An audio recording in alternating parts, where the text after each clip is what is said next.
அவங்க அது மேல வச்சிருந்த லவ் அது. அவங்க ஒரு ஹார்ட்னா அவன் அதை பார்க்குற விதம், பணம் பண்ற விதமா அவன் பார்க்கணும். பயமுறுத்துவானுங்க இங்க நிறைய பேர், அந்த மாதிரி அவங்க செய்யல. அவ்வளவுதான், அதுதான் சொல்ல வர்றேன். இவை அனைத்துமே நீங்க சொல்ற இவைகளில் கான்சன்ட்ரேட் பண்ண, வேற ஒண்ணுமே வேண்டாம். இப்ப நீ ஒன்றும் பண்ண முடியாது, லஞ்சத்தையெல்லாம் நீ இப்ப ஒண்ணுமே பண்ண முடியாது. ஏன்னா உன் வீட்டுல இருக்கவனே வாங்கிட்டு இருப்பான், உன் பின்னாடி இருக்க வாங்கிட்டு இருப்பான், நீயே கொடுத்து சில சகவாசம் பெற்றிருப்ப.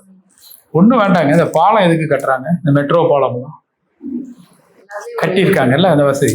அதுல என்ன போட்டிருக்கான், இங்க தயவு செய்து இதுல போஸ்டர்ஸோ எதையும் ஒட்டாதீங்கன்னு போடுறான், தண்டனைக்குரிய குற்றம்னு போடுறான், அது மேலேயே ஒட்டுறாங்க எல்லா கட்சிக்காரும். அசிங்கமா இருக்கு. பெயிண்ட் அடிச்சு போற பாலம் நம்ம ஊரா அழகா இருக்கிறது நினைக்கணும், அதை மட்டும் எந்த கட்சிகளும் எதுக்குறது இல்லை.